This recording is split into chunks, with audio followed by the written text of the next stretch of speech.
Good morning, my dear students. Hope all of you are well. Welcome to my class. And previous class we discussed two metals, that is the gold and silver. And today again I shall discuss another two metal, that is iron and copper. Mainly we will discuss the use and some properties. Okay. So first we will discuss iron. Iron, all of you know, it is a transition metal. If you look at the periodic table, it is placed between metal and non-metals. And if you take some iron salts, definitely it will color. It will show color. Okay. So transition elements are colored. Okay.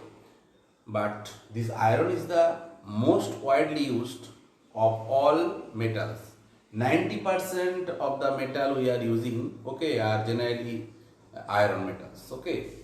So if you think in our blood, okay, inside our blood there is one compound that is called hemoglobin. Hemoglobin also contains iron. Okay. And this iron cost is low compared to the last previous class we have discussed that silver and gold. Okay. Now I think 10 gram gold price will be around 55,000 rupees. Okay. And 10 gram silver will cost around 700 rupees. Okay. But iron is less. Okay. If you take 1 kg of iron, okay, 1 kg of iron metal, I am not telling gram, here we are discussing 1 kg, it will be around 50 to 60 rupees. Okay. So iron is a very important metal. You have to know its use, okay, as it is low cost and high strength metal. It can bear huge amount of strength. That is why bridges, buildings, okay, concretes, okay, we are using these iron rods, okay, or iron bodies. Okay. So without iron we cannot think about the civilization and our society. Okay. From building construction to automobiles, ships, machine tools, everywhere iron is required. Okay. For giving the strength to the structure. Okay. From ancient time we know the use of iron. Although first we discovered the copper metal. Okay. Later we prepared some alloys like bronze, okay, or brass, okay, that will be slowly replaced by iron. And it is not a inert metal or noble metal like gold, okay, or less reactive metal like silver. It is highly reactive metal. Okay.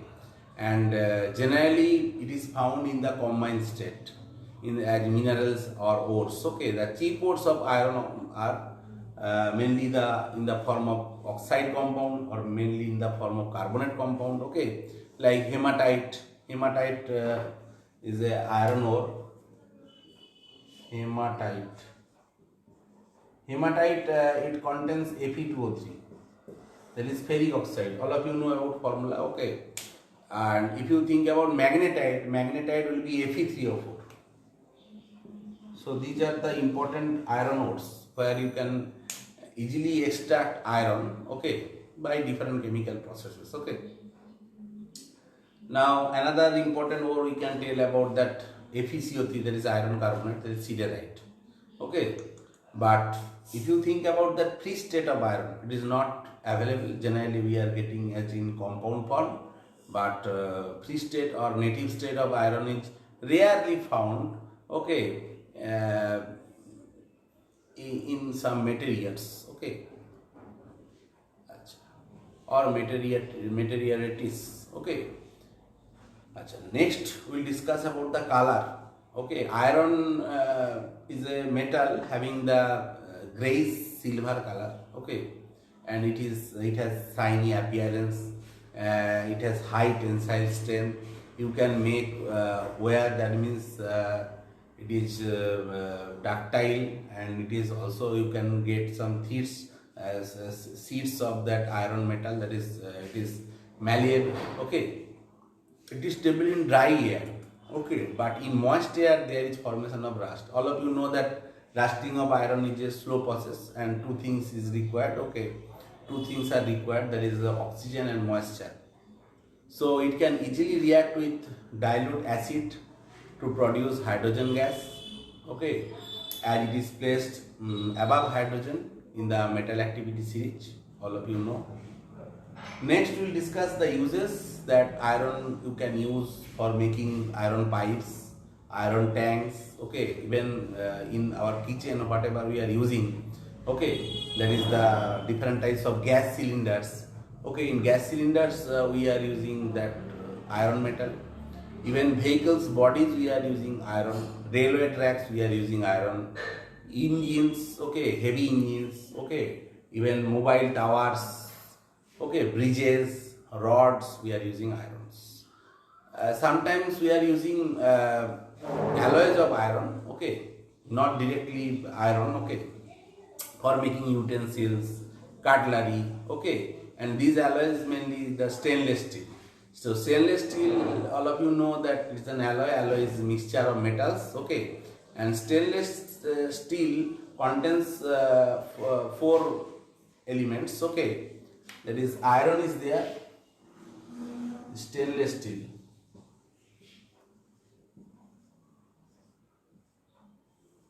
okay, then there will be nickel, there will be chromium, and carbon is there, okay, in stainless. So this is a alloy, okay, and we are using this alloy for making utensils, even surgical instruments, okay, medicinal purpose, whatever surgical instrument we are using.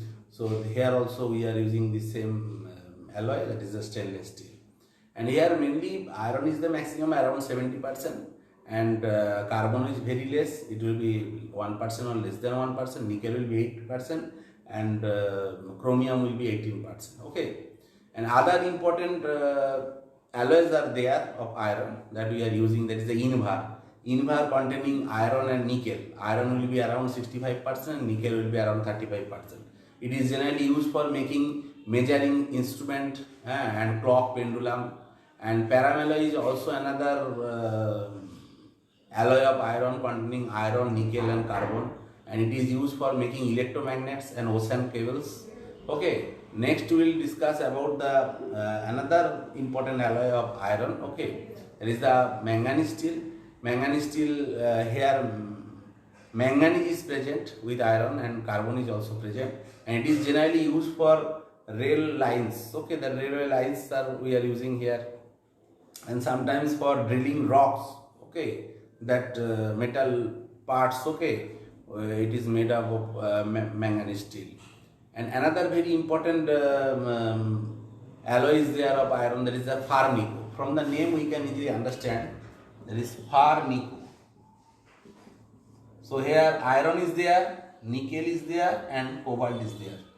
And this type of alloy, okay, generally used for sealing of metals, okay, sealing of metals and glasses, okay. It is often used in the form of that is sealing agent, understand. Next we will discuss about the nanoparticles, okay. Actually scientists now made some nanoparticles of iron oxides, and these have huge amount of application. They are used in the tissue repair, they are used in the detoxification of the biological fluids, drug delivery, okay, and these can be used in cell separation, okay. But now scientists have prepared that pure iron nanopowder, okay, and still research is going on, and this type of that means iron powder, okay, they are the iron nanoparticles, okay. Iron nanoparticles are highly reactive because they are pyrophoric, okay. Hope you can understand what I am telling. So these are the important things, okay, and uses of iron. So next we will discuss another metal, that is copper.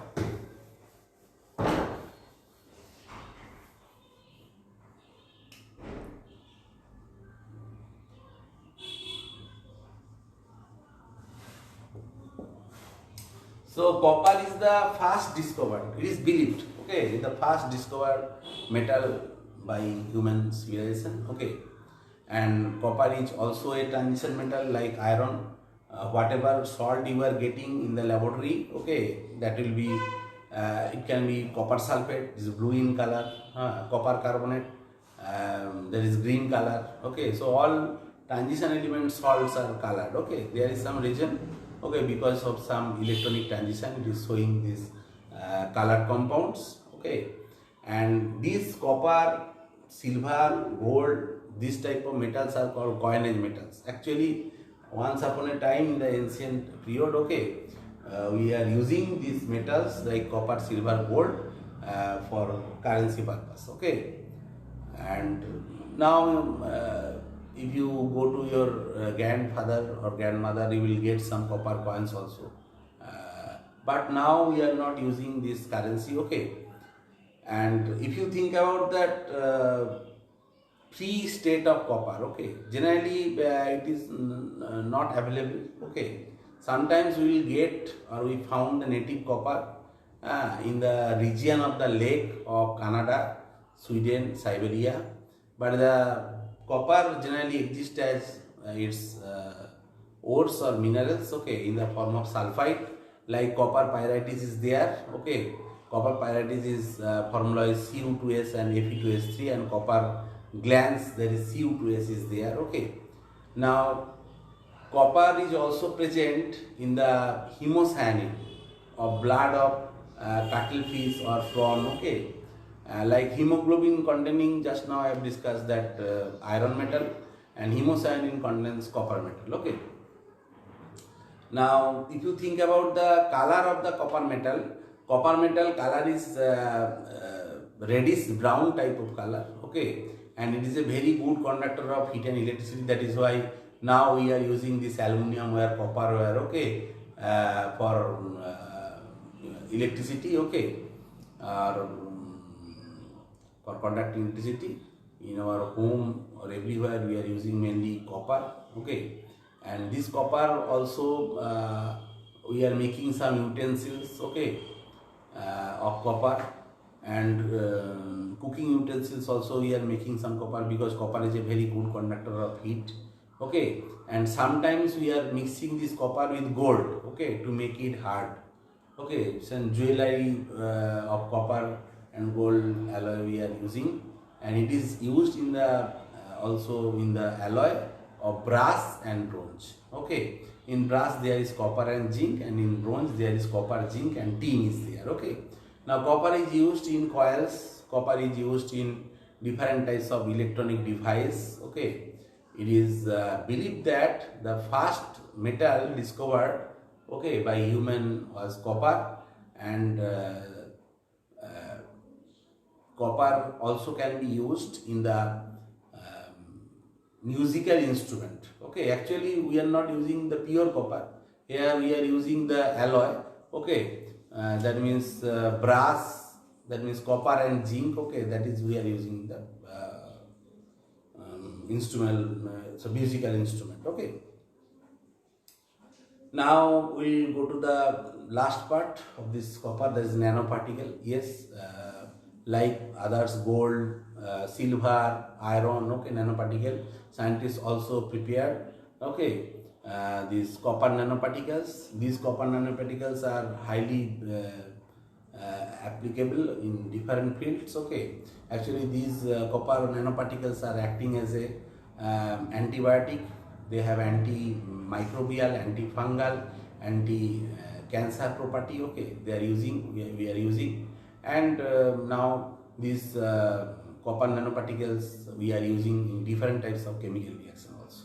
So in this way, today I have completed the discussion of these two metal, and that is the iron and copper. Hope you can understand. If you have any problem, okay, next week you will get the live class, there you can ask. So today up to this, thank you.